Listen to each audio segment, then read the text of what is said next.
Remember to subscribe. It would make me and this cat very happy. Has someone ever challenged you to something that they didn't know who are an expert at? If so, how did it turn out for you/them?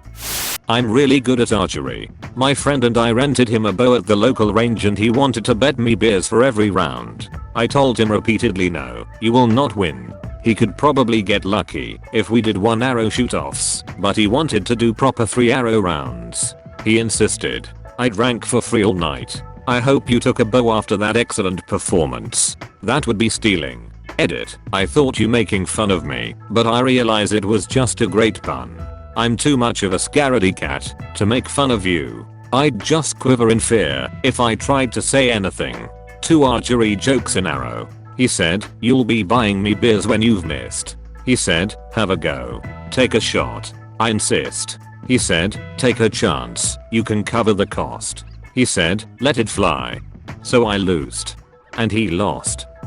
A neighbor on my block in Brooklyn challenged me to a pizza bake-off. I recently catered pizza for my daughter's school and word got around the neighborhood my pizza was pretty darn good.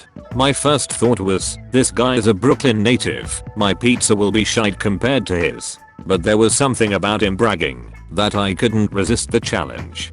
He talked up how pizza was in his blood, how his dad ran the pizza place around the corner years ago. I remained silent and let my skills answer for themselves. I got a buddy to let us use one of Baker's Pride ovens at his restaurant. We even had total strangers try our pizzas. Every last person chose my pizza over his. I never mentioned to him that I've worked in pizza places almost every day for the last 30 years. I never mentioned that when I'm not working at a pizza place I'm making pizzas at home at least once every 2 days. I never mentioned that at 9 years old I knew that I wanted to be a pizza man. Here I'm 45 and getting ready to start my own pizza business. You go you crazy pizza man. This is some inspiring shit. Wasn't me, but there's a story about an old geotechnical engineer who used to work for the company I work for. Several senior staff had to attend a meeting with the client and some government regulatory staff who were being awkward and not approving the design. This geotech guy is pretty much quiet the whole meeting. Throughout the discussion, the government guy keeps referencing this research document and shooting down anything anybody suggests. Near the end of the meeting, geotech asks government guy if he has the research paper with him. He responds yes and places it on the table. Geotech asks government guy who is the author of the paper, then slides over a business card. Turns out it's geotech's own paper that government guy has been referencing to defend his argument. Government guy went bright red and apparently approved the design the same day. A very proper, you don't know who I am, do you? One of the few times that's acceptable. When it is acceptable it's always magical. Similarly, when fluoridating the drinking water in my city came up for a city vote, an anti-fluoride guy and a retired dentist had a radio debate. The anti-fluoride guy is paid to go to affected communities and convince them fluoride is harmful. During the radio debate, he keeps referencing this one study. It concluded that fluoride is harmful in any concentration. After the umpteenth time the guy had brought up this study, the dentist said, you know, I've read that study. He said that actually there were 12 researchers on that study and only one found anything harmful about fluoride. Those other 11 researchers actually all agreed his research was biased and he should be taken off the study, which he was. The study concluded that fluoride in drinking water concentrations is not harmful. The dentist said to the anti-fluoride guy, and that one researcher? The one who got kicked out of the study? It was you. This is like a higher stakes 9 out of 10 dentists agree. Don't you know who you are? Some Japanese client that studied in France asked me for a translation job, but wanted to change all my sentences to prove she was better than me at my own mother tongue. She ended up writing something grammatically correct, but that sounded so horribly sexual that if you tried and googled the terms you would only find porn and erotic novels. I had to tell my boss she was forcing me to write porn because it was for a mascara brand that was supposed to be sold in France, so he could stop her, and after that she stopped trying to best me. I took French in high school, dropped out of that class after 6 weeks with a 26 average. How is it that you've constructed an entire language where just minor tweaks can turn any sentence you say into something vulgar? Don't get me wrong, I think it's genius and impressive lol. Edit. Here's one from English that I like. He came riding on an ass. Edit 2. r/onion_guy suggested this minor change to make it better. He came riding an ass. No change necessary. Edit 3. r/fearnall reminds me where the line is from. It's Bo Burnham Sonnet 155. If Shakespeare wrote a porn.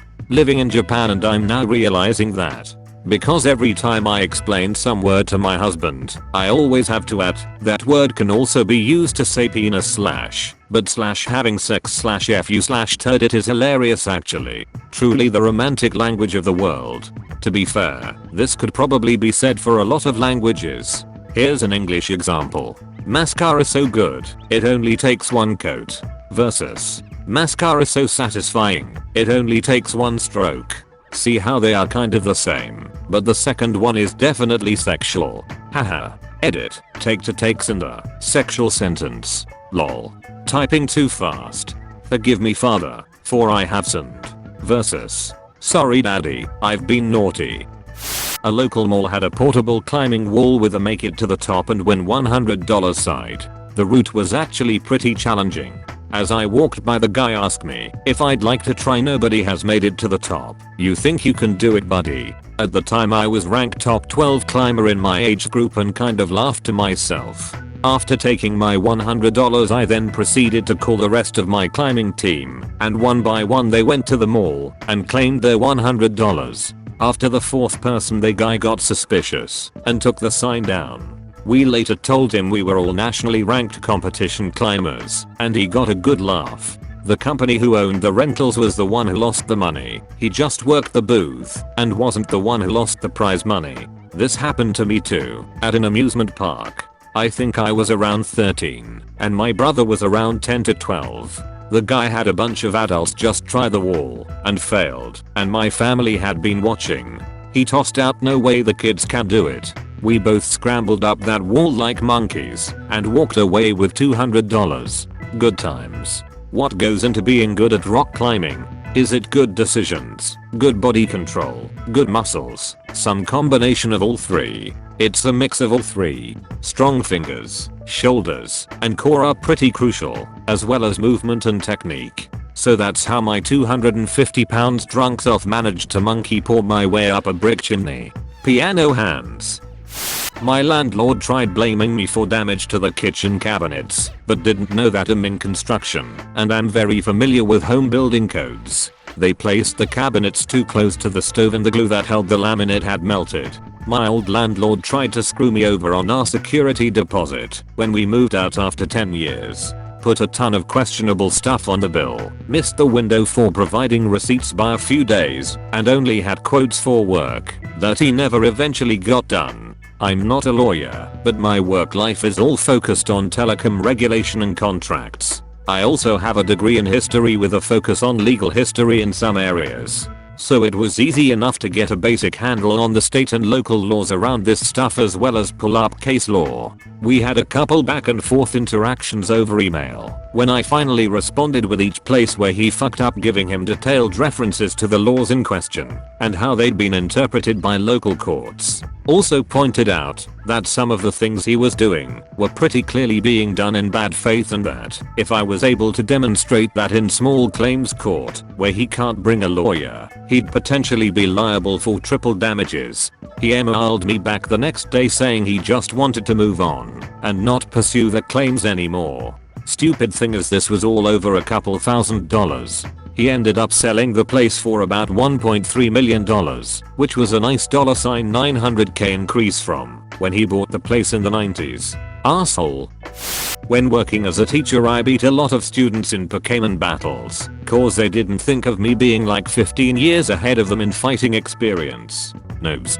This is how I trounce my younger siblings at Smash Brothers. Every game really. Fucking teenagers think they're hot shit. No way their old ass big bro is gonna beat them this time. I have been playing since you were a baby. Oh, you got a new game? Cool. I played something a lot like it on a PlayStation with potato graphics. Get wrecked. Ugh, my little nephew is such a shit, bragging about how good he is at Smash Brothers. He challenged me to a 1v1, and I stomped him as Jigglypuff. He still brags, just not to me anymore.